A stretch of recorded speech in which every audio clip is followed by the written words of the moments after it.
Très souvent, quand je rencontre un couple, ma curiosité est telle que je ne peux pas m'empêcher de poser ces questions. Vous êtes rencontrés comment? Ça fait combien de temps que vous êtes ensemble? Comment t'as su que t'étais amoureux ou amoureuse? Comment était la demande en mariage? C'est pour ces moments, ces échanges que j'ai eu envie de créer ce podcast. Alors bienvenue dans Yes I Do, le podcast qui t'emporte dans une vague d'émotions, de bonheur et surtout d'amour. Yes I Do, c'est le podcast pour rêver, vibrer et frissonner. Si vous souhaitez suivre l'aventure du podcast et les coulisses, je vous invite à suivre le compte Instagram yesido.podcast et n'hésitez pas à vous abonner sur les plateformes d'écoute et me laisser un avis pour me soutenir dans ce nouveau chapitre.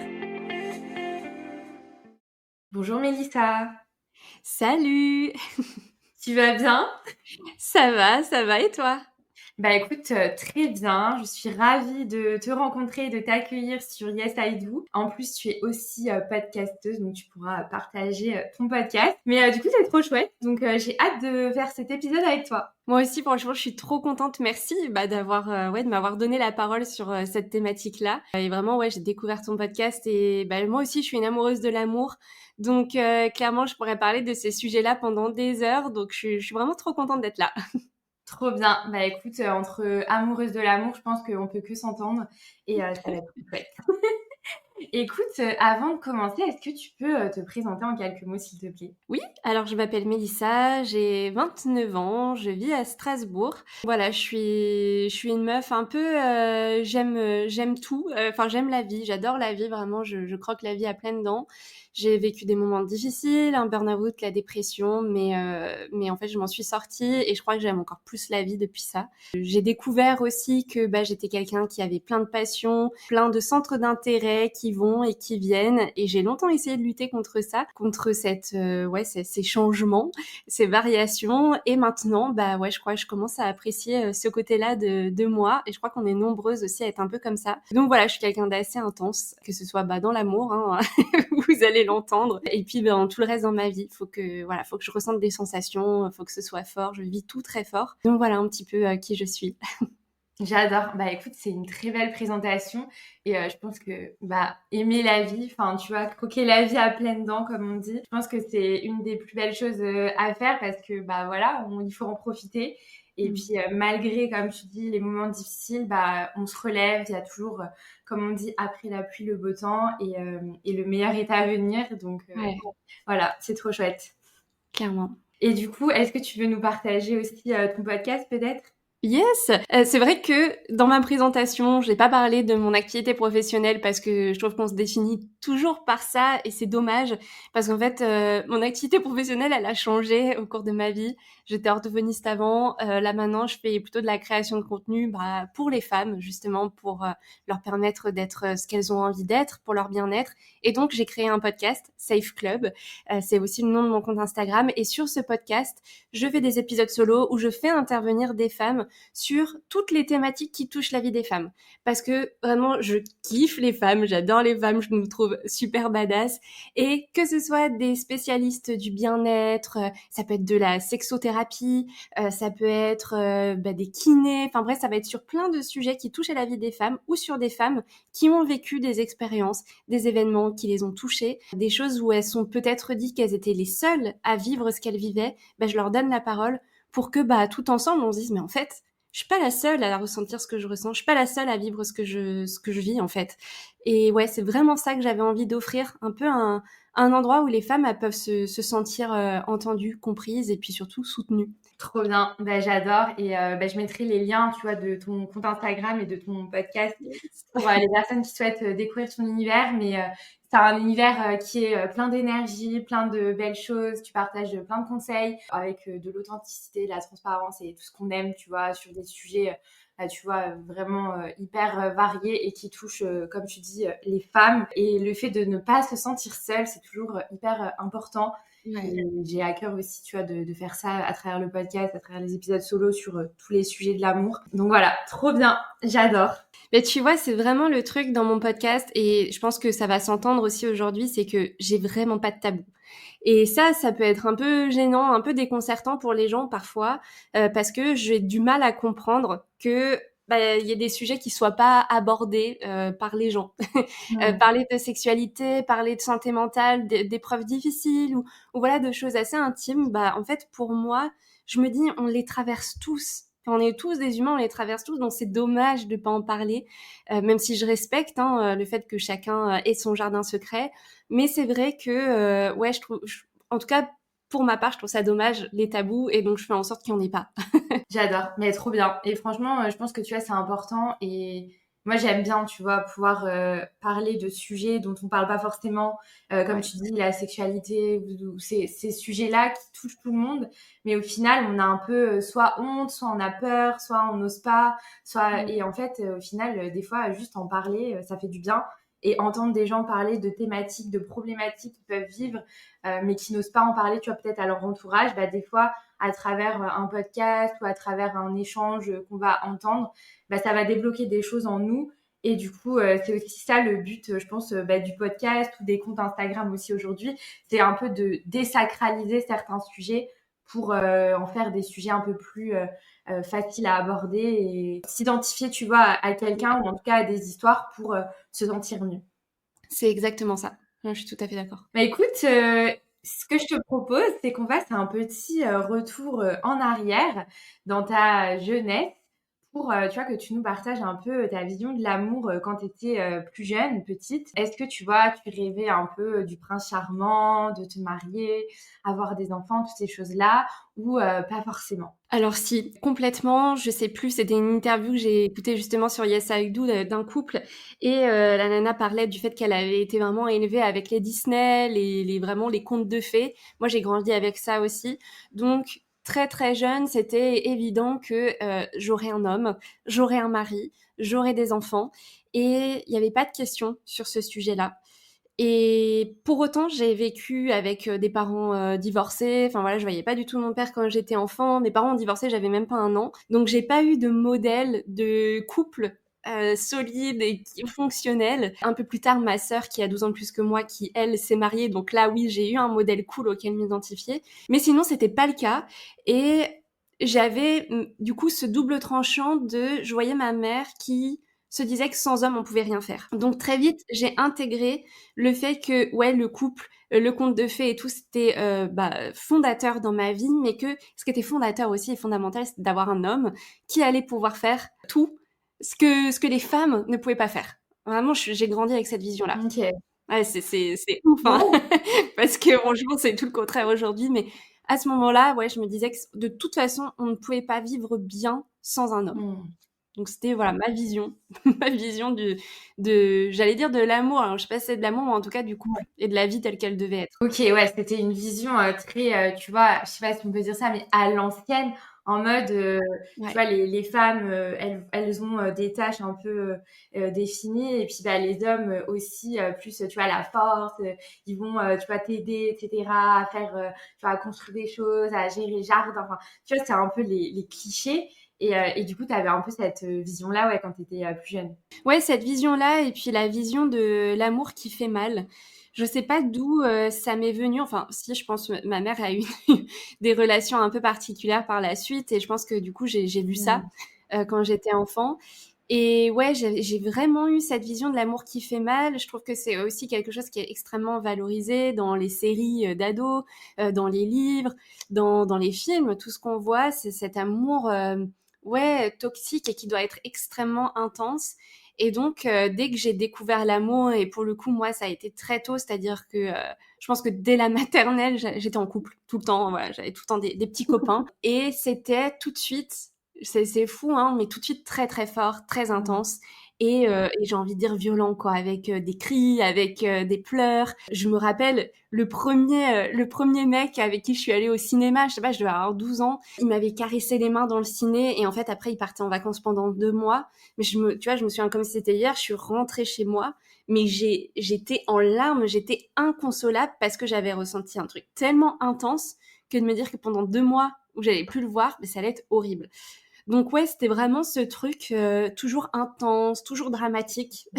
Et ça m'a suivi très longtemps parce que c'est un peu comme ça que s'est faite ma première histoire d'amour aussi. Et du coup, ouais, pas la vision de l'amour très très saine, Mm. si je peux dire ça ça. OK. Ouais, je vois complètement, oui, le côté très, intense, émotionnel. Il faut qu'il y ait un peu du drama, tu vois? Exactement. Pour que ça existe quoi, que ça ait l'air en tout cas d'une vraie relation, alors qu'en fait on n'a pas forcément besoin de ça mais c'est vrai que c'est un peu des idées qu'on a et qu'on a un peu peut-être tous, alors pas tous non, mais en tout cas qu'on a beaucoup, tu vois? Par rapport, tu vois? Aux films, en plus les Disney, ce genre de choses où il y a Ah toujours ouais. le drama et cetera, où il se passe des choses vraiment graves et puis après au final tout va bien, mais en même temps il y a quand même cette partie-là où il faut un peu de sensation quoi, sinon ça veut dire que c'est platonique. Ouais, carrément, bah, tu vois, enfin, ouais, c'est ça. J'étais ado dans la période où Twilight, est sorti et tu vois, il y avait ce truc, du 2e épisode, ceux qui savent, où elle se fait larguer, comme une merde et donc elle est, allongée dans la forêt et après pendant 4 mois, elle bouge plus de son siège parce qu'elle souffre. Et ben, en fait, ça a fait que j'ai valorisé vachement la souffrance liée à l'amour, tu vois? Et c'est exactement la phrase que tu as prononcée, c'est que pour que l'amour soit vrai, il fallait qu'il soit douloureux et intense comme ça. Mmh. Et du coup, cette vision, comment elle a évolué, tu vois, au fil des années et notamment avant que, tu rencontres ton chéri, tu vois, dans quel état d'esprit à ce moment-là tu étais? Alors c'est intéressant parce que justement, il y a une phrase que j'entends tout le temps sur les réseaux et avec laquelle je suis vraiment pas d'accord, c'est: «Aime-toi d'abord pour ensuite, être dans une relation saine et cetera» et moi je trouve que, bah, c'est plutôt l'inverse qui s'est produit. C'est-à-dire que quand j'ai rencontré mon copain actuel, j'avais une relation, très difficile avec moi-même et j'avais une vision de l'amour, très toxique, très malsaine et c'est lui qui a contribué à m'apprendre et à me faire cheminer sur ce qu'est vraiment un couple et ce que c'est vraiment d'aimer sainement. Mais avant ça, ma première histoire d'amour, ça a commencé, j'étais en 3e, ça s'est terminé, je rentrais en prépa d'orthophonie, donc ça a duré, 4 ans et demi et c'était dramatique, quoi. C'était violent, j'ai perdu toute l'estime que j'avais de moi, le peu d'estime que j'avais de moi déjà à l'adolescence. J'ai souffert énormément, je me faisais larguer en fait, en fait, j'avais compris que quand on se prenait la tête dans un couple, ça nécessitait forcément une rupture et de se faire, larguer, comme une vieille chaussette. Donc vraiment, ça a été ça, mes années collège, lycée, ça a été, bah, des montagnes russes de couple. C'est-à-dire, tout va très bien, c'est très intense et puis d'un coup, je fais le truc qu'il faut pas et paf, je me fais larguer et tromper et machin, enfin voilà et donc j'ai eu ma première relation amoureuse comme ça, donc bah, j'ai cru que c'était comme ça que ça devait fonctionner. Jusqu'au jour où j'étais en prépa, on était dans la même ville, ce mec-là et moi. Lui, il faisait des études en fac, donc moi j'étais, bah, à fond parce qu'il fallait que j'ai mon concours, du premier coup et en fait, j'étais tous les jours en train de pleurer parce que je voyais des stories de trucs qu'il faisait, des soirées, des machins et où je savais que j'étais la plus cocu de possible, donc ça me faisait ultra souffrir et donc je pleurais et à un moment donné, j'ai eu un électrochoc où je me suis dit: «OK, en fait, là, tu es juste en train de te gâcher la vie. Tu vas pas avoir ton concours dans ces conditions-là parce qu'il faut que tu sois focus, donc là, il faut que tu réagisses». Et je me rappellerai toute ma vie, c'est un matin, j'étais devant le miroir, j'allais mettre le collier qu'il m'avait offert, que je mettais tous les matins. Et là, j'ai regardé le collier, j'ai dit, non, c'est terminé.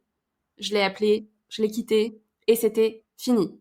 Alors bon, toi-même tu sais, les filles qui au final, bon, on se voit quand même encore un petit peu après, mais c'était la fin. En tout cas, moi, j'avais coupé un lien par rapport à ça, le lien de d'attachement et le lien de dépendance à ce gars et j'ai eu mon concours, quelques mois après et donc là, ça a été le truc où je me suis dit: «OK, donc en fait, tout ce qui m'a fait croire pendant 4 ans que j'étais complètement stupide, que je servais à rien et qu'en plus je pouvais rien faire sans lui et tout ce que je pensais du coup parce que, tu vois, par rapport à mon vécu où je pensais qu'on pouvait rien faire sans un homme, mais en fait là, ce concours, je l'ai eu toute seule.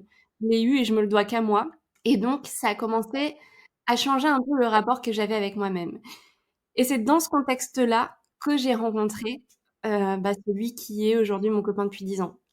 OK, ouais, donc en fait, il a fallu un électrochoc comme tu dis, en fait un déclic Ouais. qui t'a permis de vraiment t'ouvrir entre guillemets «les yeux», pour te dire: «Non mais en fait tu mérites mieux et arrête, tu vois, de plonger dans cette relation qui te rend, bah, malheureuse au final et il faut que tu t'en sortes par toi-même» et franchement, c'est hyper beau ce que tu dis parce que je trouve que, tu vois, ça demande vraiment de la force parfois de quitter quelqu'un, mais en même temps, c'est tellement libérateur après que tu te rends compte au final que en fait, cette relation ne t'a apporté vraiment que du alors peut-être pas toujours que du négatif, mais en tout cas beaucoup de négatif et que tu mérites, mais beaucoup mieux, quoi. Ouais, mais tu vois, à ce moment-là, je me disais pas que je méritais mieux. Parce que Mmh. j'avais tellement une estime de moi pourrie. C'est juste que j'avais l'envie de réussir mon concours, que je savais que mes parents, ils payaient cher ma prépa. J'avais cette pression liée à l'âge où je faisais mes calculs tout le temps dans ma tête, que bah, du coup, ça faisait 6 ans d'études, si je comptais l'année de prépa plus les 5 ans d'études d'orthophonie derrière. Donc, je calculais l'âge à laquelle je sortais, enfin, tu vois, l'âge auquel je sortirais des études. Et du OK. coup, tu vois, j'avais un peu cette urgence où j'avais l'impression que je pouvais pas me tromper. Et c'était sûr que si je restais avec lui, c'était mort parce que j'étais malheureuse tout le temps et que quand t'es malheureuse et quand t'es hyper préoccupée, que t'as le cœur brisé en permanence, tu peux pas être concentrée sur autre chose. Tu peux pas, c'est pas possible. Ouais, c'est clair. Ouais, en fait, tu as privilégié ton avenir. Ouais, Et tu as eu enfin, tu eu raison, tu vois, à ce moment-là, en tout cas, c'était la bonne décision. Et la preuve, c'est que tu as réussi ce concours. Donc, au ouais, final, c'était la bonne décision. ouais, c'est clair. Et en plus, lui, c'était quelqu'un qui était convaincu que je ne l'aurais pas, tu vois. Ah là là. Donc ouais, ouais, non, franchement, ça a été hyper dur et je me suis vraiment construite avec cette histoire-là parce que, bah, ouais, ça a occupé toute mon adolescence, de mes 14 à mes 18 ans et les 14-18 ans, bah, c'est l'âge auquel, tu trouves un peu une identité, enfin voilà, tu es en train de devenir un adulte et je me suis construite avec ça, donc autant te dire que déjà j'avais eu une enfance très compliquée.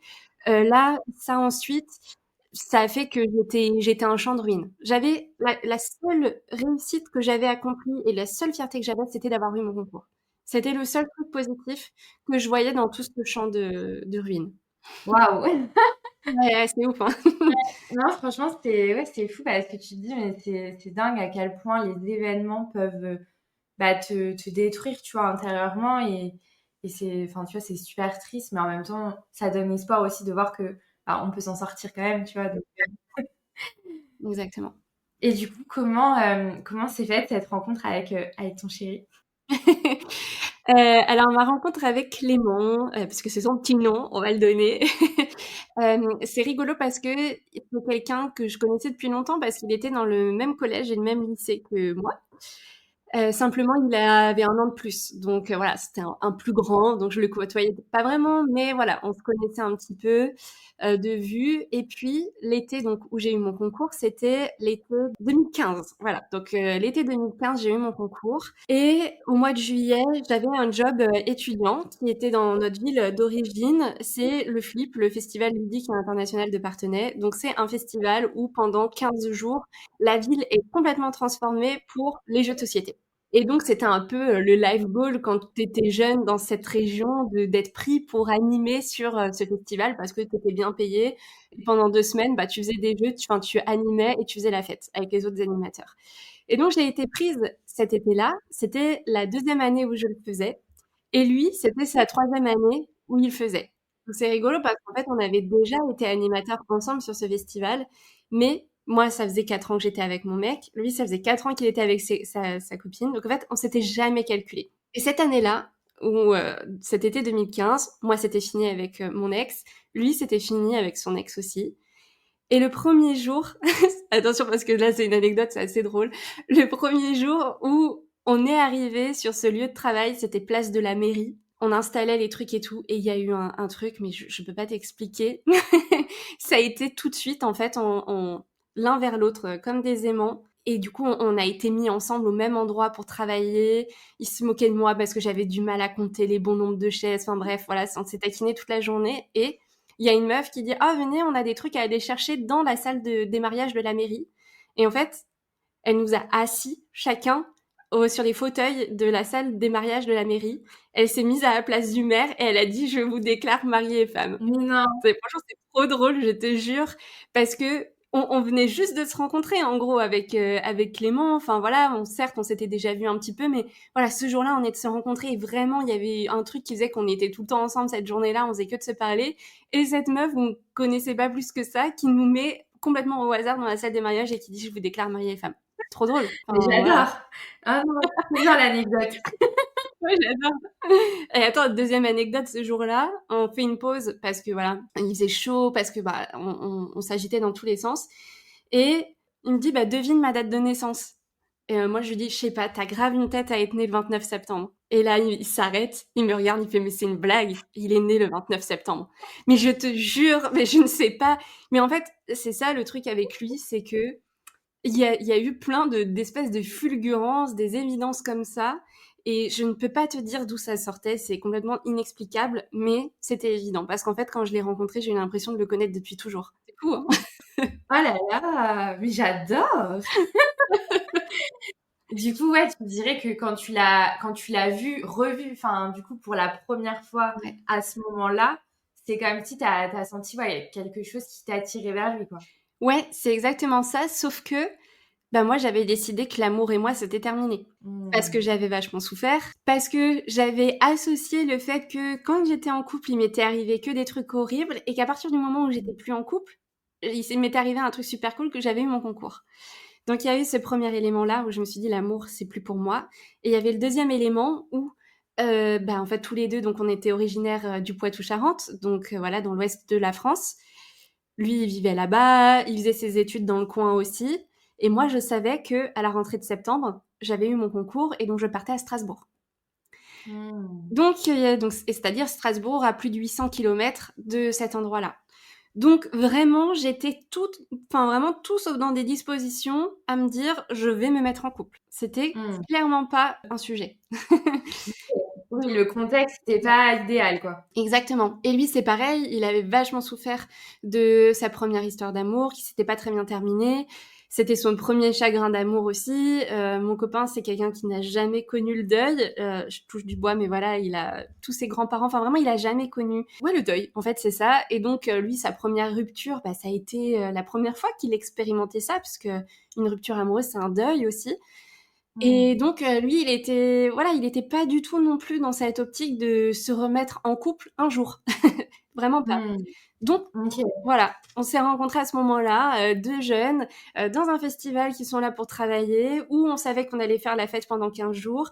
Effectivement, il y a eu un truc qui a fait que tout de suite on a matché, que tout de suite on s'est rapprochés, que voilà, mais il y avait pas de pensée derrière de: «Ça va devenir mon copain». Pas du tout. OK, et du coup, comment ça a évolué votre relation? Est-ce qu'après ces 15 jours-là, vous continuez alors déjà, est-ce que pendant ces 15 jours-là, il se passe quelque chose ou pas du tout? Et est-ce qu'après, du coup, vous continuez à garder le contact et cetera? Comment ça évolue après ce premier jour, de rencontre, enfin de re-rencontre, on va dire? Eh ben écoute, ces 15 jours, ça a été très rapide parce qu'on s'est rencontrés, voilà, le premier jour, et le lendemain, voilà, ce qui devait être fait, c'était fait, et en vrai, voilà, c'était vraiment sans prise de tête, et donc on se répétait chaque jour. Ouais, on c'est juste le temps du festival, c'est juste pour rire, et je nous revois, on marchait ensemble d'un endroit à l'autre et on se disait: plus jamais on se met en couple, nous on est là, on s'amuse, on machin».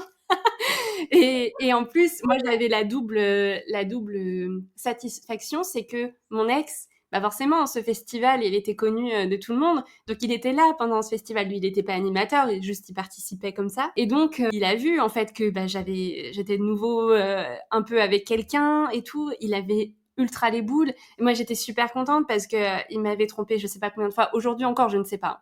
Mais bon, Mmh. c'est évident. Donc voilà, j'avais aussi un peu ce sentiment de revanche. Je voyais qu'il était très jaloux. Voilà, un soir, il essayait de me mettre encore des mains aux fesses et tout, alors qu'il y avait Clément qui était à côté, machin. Enfin, bref, voilà, tu vois, le truc un peu toxique, un peu compliqué. Donc ouais, moi, j'étais dans ce truc où j'étais assez contente. Donc il y a ce festival, effectivement, où voilà, on fricote ensemble, on machin, on s'est léger. Et puis, à la fin du festival, il y a un soir où on va tous en boîte de nuit, dans une boîte qui est à 1 heure de route, qui est très sympa et tout. Et ce soir-là, Clément, à un moment donné, s'isole. Bon, il avait bien bu, hein. Il s'isole et il commence à avoir les larmes qui montent et tout. Donc moi, je vais le voir, je dis: «Qu'est-ce qui se passe?» Et là, il me regarde, il me dit: «Je veux pas que tu partes». Mmh. Oh non, mais c'est trop mignon! J'ai envie de pleurer. Mon petit chat. Il me dit: «Je veux pas que tu partes». Alors moi, j'explose de rire parce que, en fait, je m'étais fait vachement une carapace à ce moment-là où en fait, tu vois, toute ma vie où je m'étais dit: «J'ai besoin d'un homme», à partir du moment où j'ai eu mon concours, je me suis dit: «C'est terminé, en fait, je suis capable de Mmh. faire des choses seule», et donc j'ai pris complètement le contre-pied. Et en fait, ça, c'est un peu l'histoire de ma vie, d'aller tout le temps dans des opposés avant d'arriver à quelque chose d'un peu plus équilibré. J'étais à ce moment-là en mode: mais moi, en fait, j'ai pas besoin de mec. Moi, je peux tout faire toute seule. Et donc, il y a personne qui va m'empêcher de faire ce que j'ai envie de faire, et surtout pas un gars.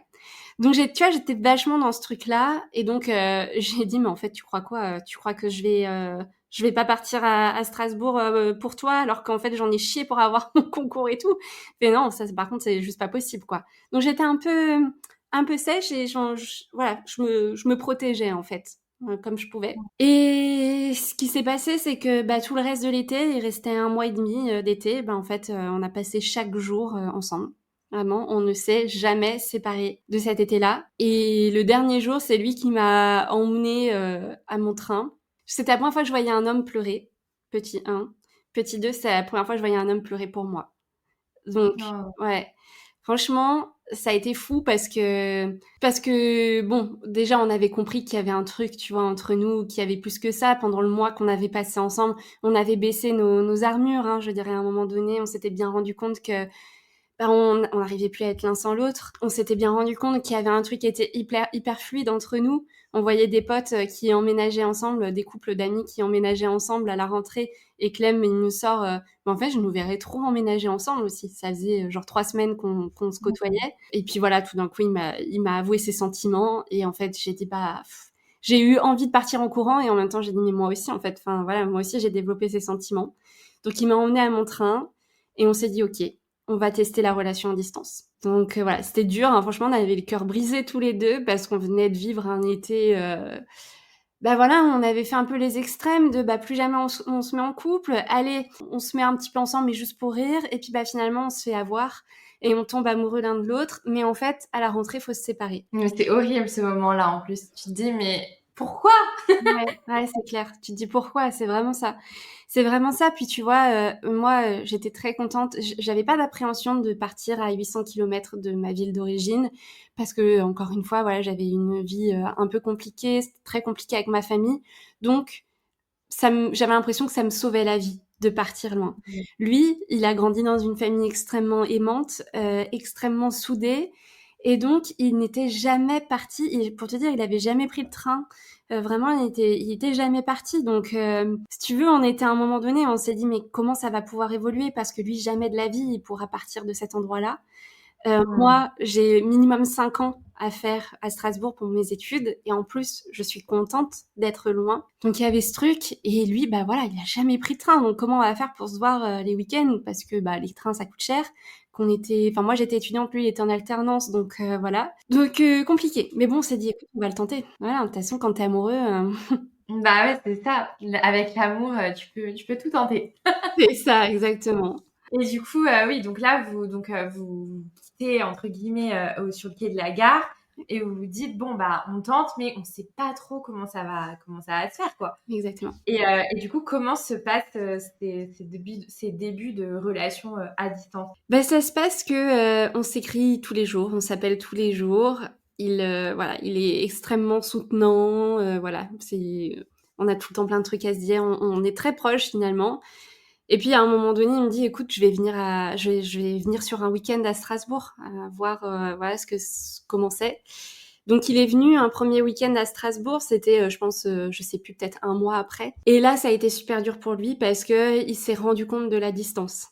Parce que le fait de le faire, il s'en est rendu compte que ben encore une fois, c'était la première fois qu'il prenait le train, qu'il était un week-end loin de sa famille, donc ça a été compliqué.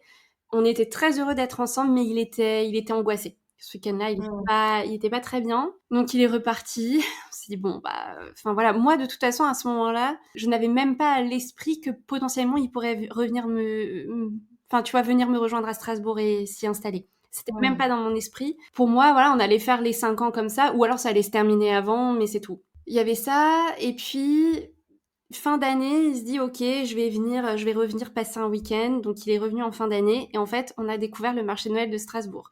Alors, moi, j'ai emménagé à Strasbourg parce que les études d'orthophonie, moi, je ne connaissais pas du tout Strasbourg. Je connaissais même pas le fait qu'il y avait un super marché de Noël. C'est complètement par hasard. Il est là, on va se promener dans les rues et là, film de Noël, bonjour. Tu vois, c'est vraiment la féerie, la magie de Noël. Et là, Clément, il me dit, mais en fait, bah, je me vois venir vivre à Strasbourg, quoi. Ah ouais. Voilà. J'étais waouh. truc de fou. Enfin, tu vois, je m'y attendais pas du tout. Et en fait, il reprend des billets de train pour revenir quelques mois après. Donc moi, comme ma famille était là-bas, enfin une fois sur deux, c'était moi qui rentrais dans la région. Une fois sur deux, c'était lui qui venait à Strasbourg. C'était pas que lui qui venait. Des fois, je rentrais. Et la fois, il revient à Strasbourg. On est dans mon petit appart et il dit, ah, ben tiens, c'est marrant, ça tombe pile, enfin, tu vois, là, aujourd'hui, c'est pile le week-end des portes ouvertes d'un truc de master, parce que lui, il était en licence, donc l'année d'après, c'était le master, s'il voulait. Il dit, c'est pile les portes ouvertes d'une école de master à Strasbourg, donc viens, on va voir. Et en fait, on va voir et il est pris. Et il a une alternance qui lui tombe, mais vraiment le jour même, quoi, à Strasbourg. C'est fou. Ouais. Ah ouais. Mais je te dis, c'est ça qui est fou dans cette histoire, c'est que, alors, il y a des gens qui n'y croiront peut-être pas, mais moi, j'ai vraiment le sentiment que quand la vie, elle a envie de t'emmener quelque part, que tu le veuilles ou non, elle t'y emmène. Enfin, vraiment, il y a toutes les planètes qui s'alignent. Et ouais, à ce moment-là, elle dit, bon, bah, c'est bon, je viens m'installer là. Par contre, il restait l'étape de le dire à ses parents. Donc, tu vois, même s'il avait trouvé une alternance, un master et tout, moi, enfin, tu vois, j'arrivais pas à me réjouir parce que, tu vois, je me disais, non, enfin, ses parents, ça va être trop dur et tout. Et au final, il l'a annoncé à ses parents. Ses parents étaient tristes, mais l'ont très bien, enfin, voilà, ils l'ont encouragé. Et du coup, bah, effectivement, l'année scolaire, la rentrée scolaire d'après, bah, on a emménagé ensemble à Strasbourg. Donc il a quitté sa famille et tout, qu'il voyait tous les week-ends pour venir s'installer quoi à 800 kilomètres de chez lui. Et on a démarré la vie à deux. Ouais, c'est fou parce que tu te dis, tu vois, tu pars du truc de, il a jamais pris le train. Ouais. Et là, la première fois, c'était compliqué. Et puis au final, peut-être que tu vois, entre les temps où il venait et où tu vois, il avait peut-être ce temps de réflexion, de se dire, tu vois, un peu de peser le pour et le contre, de bon, ici, machin. Et puis au final, tu vois, il a eu un peu ce temps de process un peu les informations dans sa tête et de se dire, bon, bah finalement, ça se fait le trajet. Et puis la ville me plaît. Et puis bah là, j'ai trouvé l'école. Et au final, tu vois, les choses se sont faites petit à petit. Et puis, un an après, au final, alors que c'était même pas dans ta tête de base, vous emménagez ensemble, quoi. Ouais, t'as tout compris. En plus, c'est exactement son mode de fonctionnement. Je sais pas si c'est quelque chose de masculin ou si c'est propre à lui, mais vraiment ce truc de le besoin de processer dans son coin et sur un laps de temps plus ou moins long. Et là où moi je suis très différente, il faut que les choses elles soient décidées tout de suite maintenant. Et quand j'ai une nouvelle idée en tête, comme quand j'ai un nouveau truc en tête, c'est maintenant. Mais lui, ça demande toujours beaucoup de temps. Et moi, j'ai mal vécu le fait de ne pas savoir. Parce que je préférais soit savoir que jamais il allait venir me rejoindre à Strasbourg, auquel cas, voilà, on prenait nos dispositions, on voyait ce qu'on faisait de la relation. Soit savoir que c'était sûr il allait venir. Mais cet entre-deux, pour moi, c'était extrêmement difficile, tu vois. Parce que ouais, moi, je fonctionne pas comme ça, là où lui, il avait besoin de le processer dans son coin. Pour autant, on s'est jamais disputé par rapport à ça, mais moi, c'était quelque chose qui me rendait anxieuse. Et donc, le jour où il m'a dit qu'il allait venir emménager, j'étais super heureuse. À la fois, j'avais du mal à y croire parce que, ouais, le process, là, je le raconte, ça va vite, mais ça a pris, toute une année scolaire, finalement. Donc, voilà. Quand on vit à distance, qu'on est très amoureux et tout, c'est un peu compliqué quand même. Ouais, mais je comprends parce que moi, je suis un peu comme toi, tu vois, je suis très tout de suite maintenant. Et tu vois, je pense que c'est plus quelque chose de... Alors, peut-être pas tous les hommes, hein, parce qu'ils ne sont pas tous comme ça, mais je sais que autour de moi, en tout cas, c'est beaucoup comme ça que les hommes fonctionnent de, ok, j'intègre l'information, maintenant, il faut que je prenne le temps de l'analyser, on va dire, voir les pour et les contre, de c'est quoi les opportunités, c'est quoi les points négatifs, etc. Tu Ouais. vois, le temps de se faire à l'idée, en fait, dans sa tête. Et après, bah, une fois que c'est OK, bah, c'est bon, c'est parti. C'est exactement ça. Mais tu vois, c'est des façons de fonctionner. Tu vois, moi, je suis plus du genre à foncer tête baissée. Et sur le coup, j'arrive et je me dis, bon, bah, maintenant, qu'est-ce que je fais? C'est exactement ça. Alors que eux, ok, c'est plus long, mais voilà, au moins le plan, une fois que ça se met en place, tout était prévu, quoi, j'ai envie de dire. Et tu sais que ça va pas bouger, quoi. Tu vois, c'est très stable. C'est le côté très, je dirais, alors, et encore une fois, je pense que c'est le côté qui fait que tu es dans une relation saine, etc. C'est que c'est des personnes qui vont pas dévier dans leurs idées. C'est si je prends une décision, je sais que c'est la bonne et je vais dans ce sens-là. Et après, bah, si on doit ajuster, on ajustera. Mais en tout cas, je vais pas faire les choses à moitié, quoi. Mais en fait, je rebondis sur ce que tu viens de dire parce que c'est exactement ça, la stabilité. Moi, c'est un truc que je n'ai jamais connu dans ma précédente relation parce que c'était tout sauf stable. Et là, j'ai découvert un gars qui était linéaire, qui était stable, mais à tout point de vue. C'est-à-dire, il pouvait nommer, enfin parler de ses émotions. S'il y avait un truc qui allait pas, qui lui plaisait pas, il allait en parler et pas le laisser traîner. Et moi, si tu veux, au début, quand voilà, on se parlait, c'est arrivé qu'on se prenne un petit peu la tête à distance et tout, sur des sujets, je sais même plus quoi, mais certainement pas des trucs très importants. Bah, du coup, moi, ma première réaction, c'était de dire bon bah du coup, ça y est quoi, c'est fini. Et c'est lui qui m'a dit, mais est-ce que tu permets qu'on se prenne la tête, qu'on s'engueule, sans que pour autant ce soit terminé, quoi. Il dit, en fait, c'est ça un couple, c'est on n'est pas d'accord sur tout.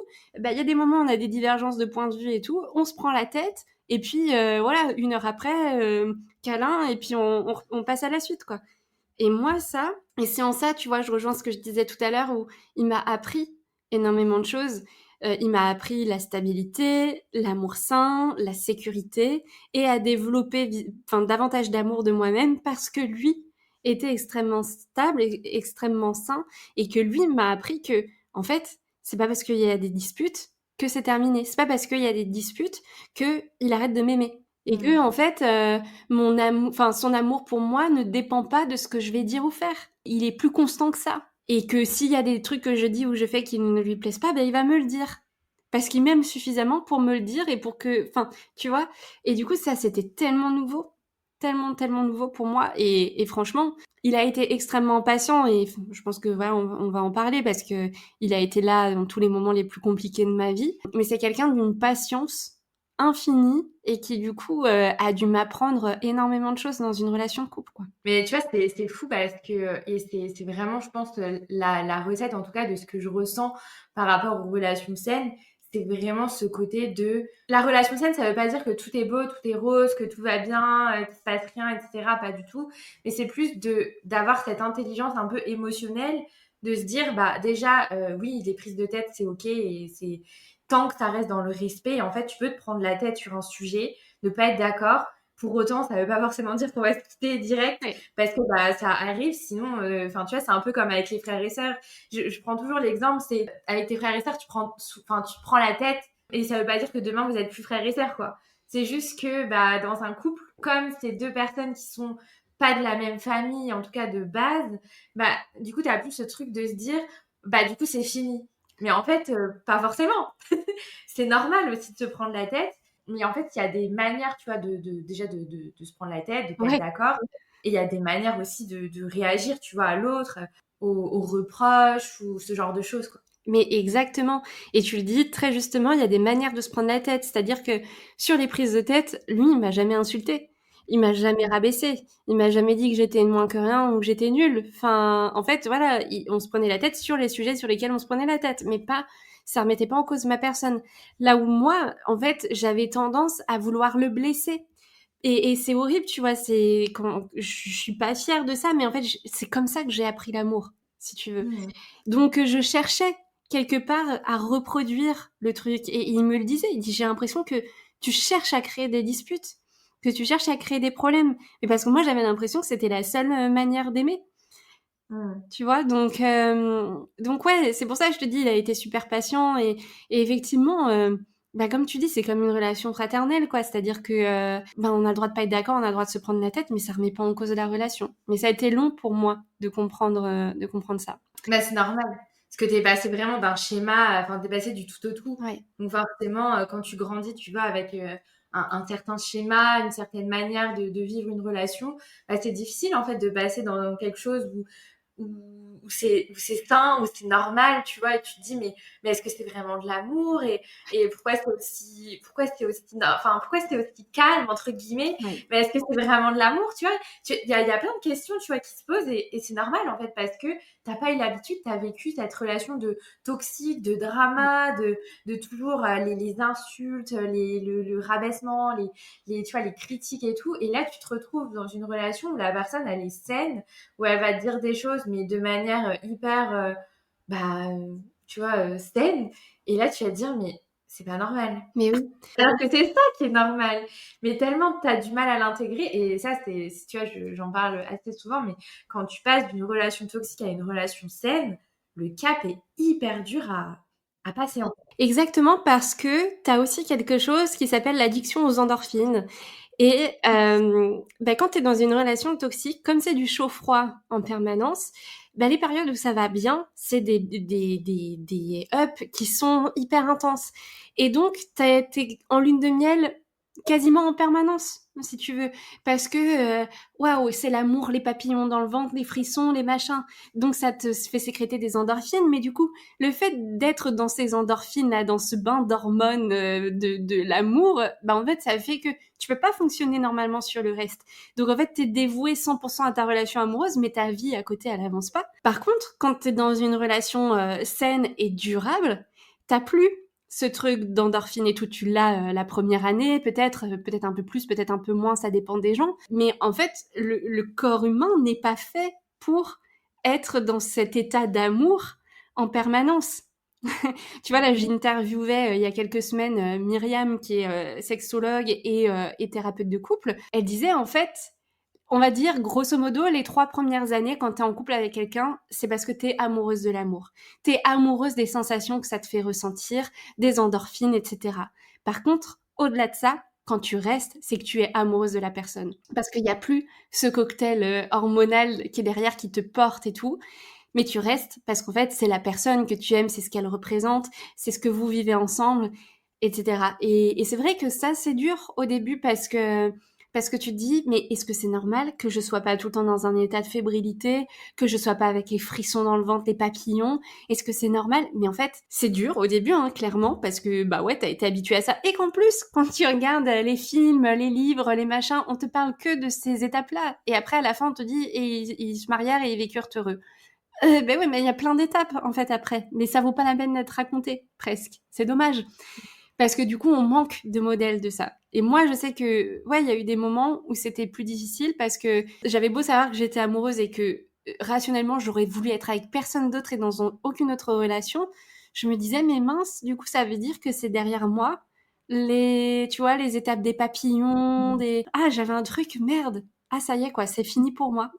Et en même temps, j'ai quelqu'un que j'aime et qui m'aime tous les jours auprès de moi, quelqu'un qui me pousse à développer mes projets, ce qui fait qu'en fait, je peux regarder ailleurs que mon couple et je peux, faire avancer ma vie sur plein de choses et puis on avance ensemble en parallèle, puis on vit de nouvelles expériences du coup à deux. Et je trouve que c'est ça qui est beau aussi à raconter et qu'on raconte pas assez, je trouve, dans le couple.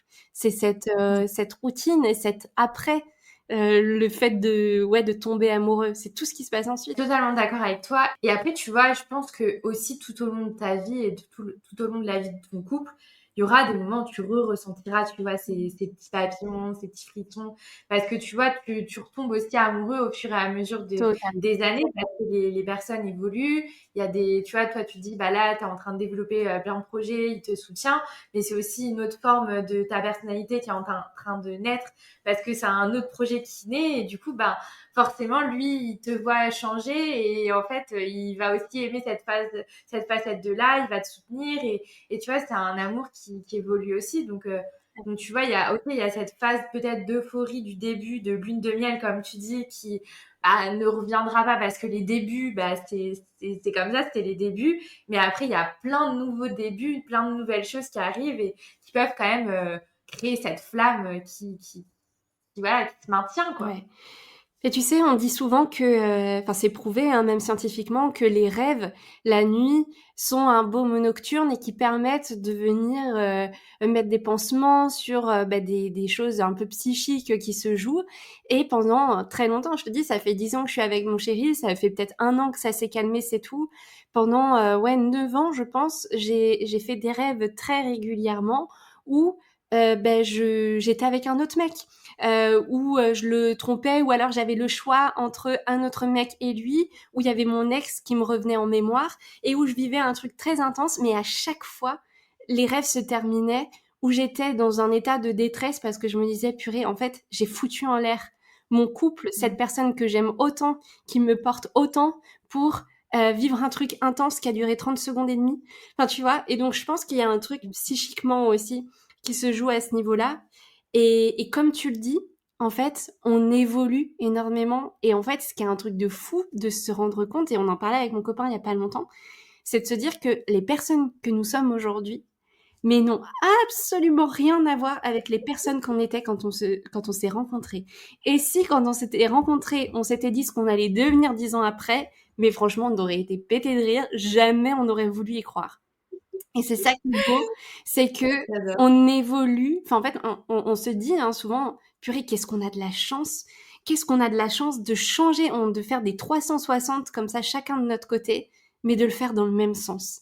Tu vois, et c'est ça que je trouve hyper beau et hyper fort. Et je me dis, il y a personne d'autre sur Terre où ça pourrait se passer de façon aussi fluide et aussi évidente, en fait. Et attention, quand je dis fluide et évidente, ça veut pas dire que c'est simple. Et ça veut pas dire qu'il y a pas d'étapes compliquées, que ça demande pas des ajustements dans le couple, que machin, hein, c'est pas un long fleuve tranquille.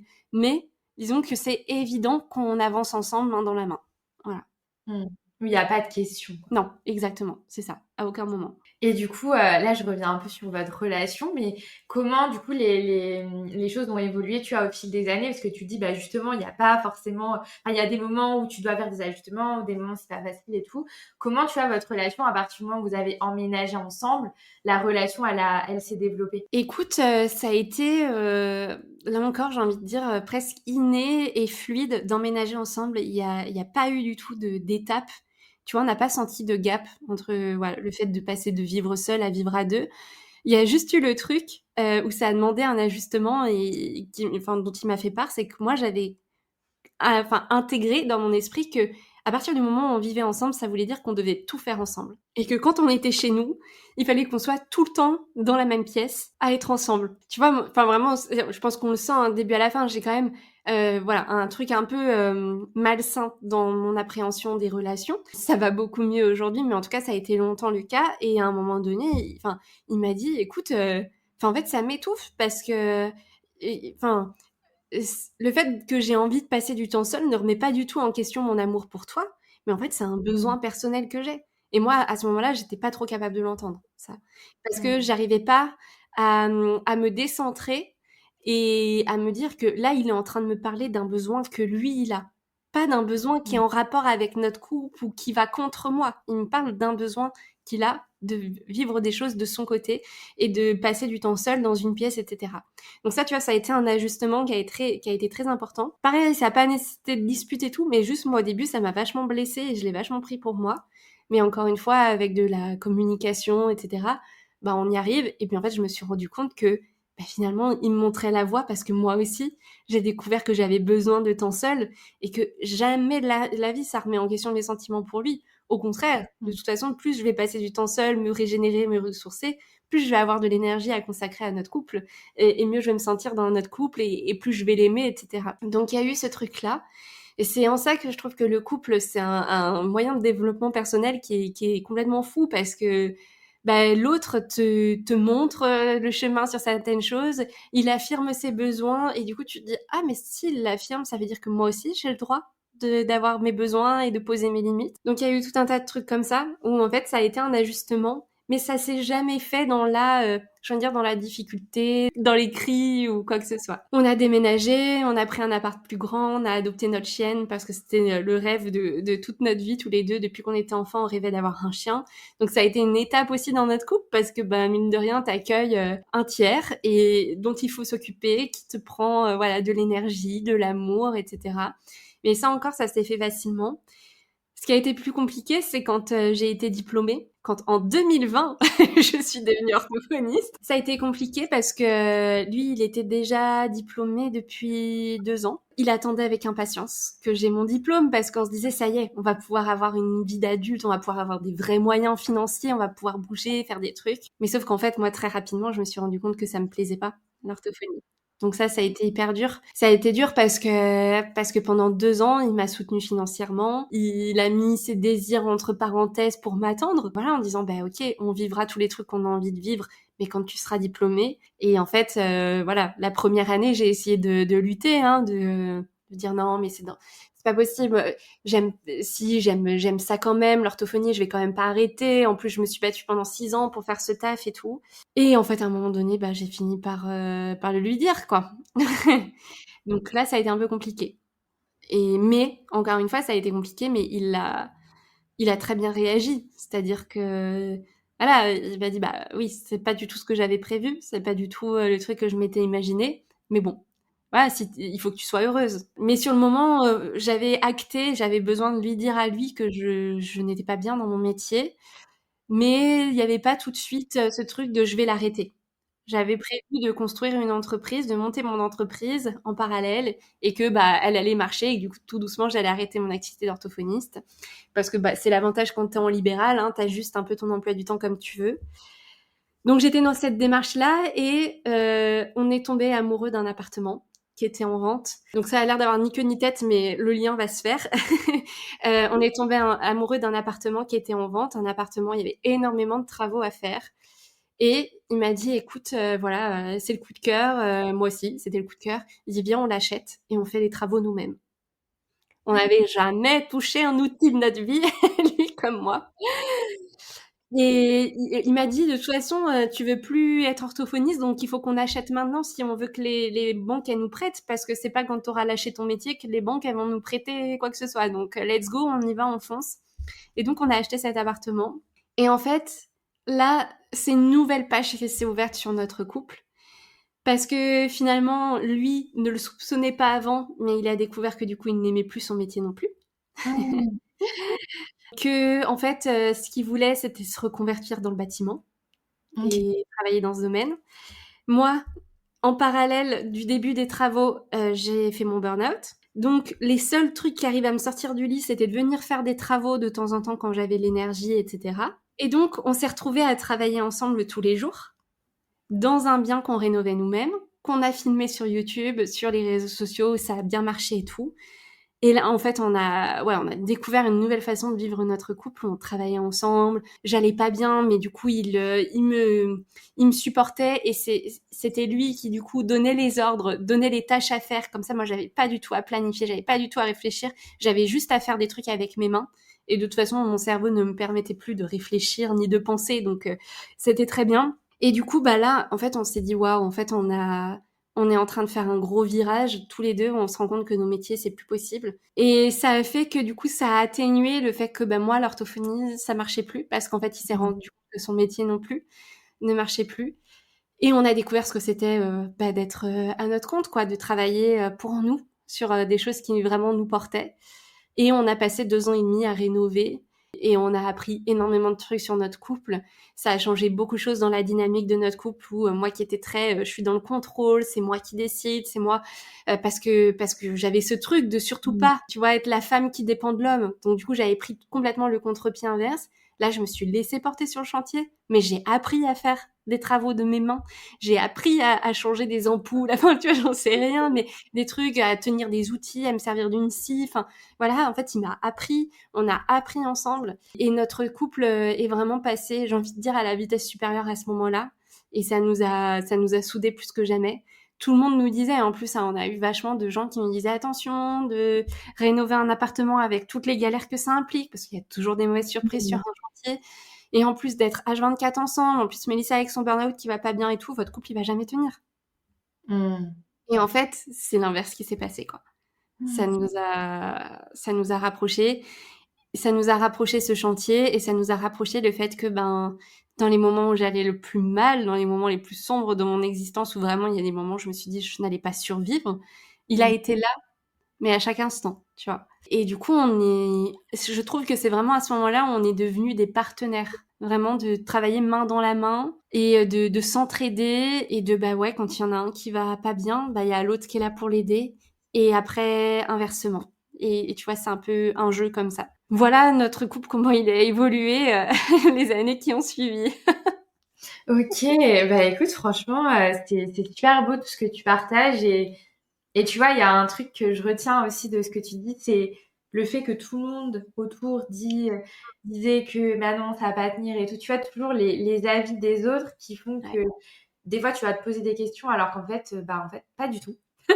C'est tout l'inverse qui se produit Et c'est pour ça, c'était quelque chose qui va fonctionner pour quelqu'un, bah, ne va pas forcément fonctionner pour l'autre. Et quelque chose qui va pas fonctionner d'un côté, bah, peut-être va fonctionner. Donc, il y a aussi ce truc de ne pas se comparer parce que chaque personne est différente et chaque histoire aussi est différente. Donc, Exactement, et puis je pense qu'il y a quelque chose que les gens prennent pas en compte là-dedans, c'est le plaisir qu'on a à voir l'autre heureux. Et si tu veux, quand tu es dans une routine, bah, tu te rends pas compte. Nous, tu sais, on est une génération, on a grandi avec nos parents qui avaient le même métier tout au long de leur vie, pardon, qui pouvaient pas en changer, etc. Donc, on s'était engagé dans ce schéma-là aussi. C'était ce qu'on avait planifié pour nous. Lui dans l'informatique, moi dans l'orthophonie, et ça allait durer toute la vie. Et du coup, ça fait que, en fait, comme tu te conditionnes à ça, tu prends pas le temps de te demander si t'es heureux dans ton métier, si t'es heureux dans ta vie. Et je me rendais pas compte qu'il était malheureux, et lui non plus, il s'en rendait pas compte qu'il fait pas son taf, qu'il était pas bien dans ce qu'il faisait. C'est en commençant à faire cet appartement, en commençant à faire cette rénovation, que j'ai découvert que vraiment, enfin, ce que c'était un Clément qui était vraiment heureux, qui était vraiment épanoui. Et ça, personne n'aurait pu le deviner.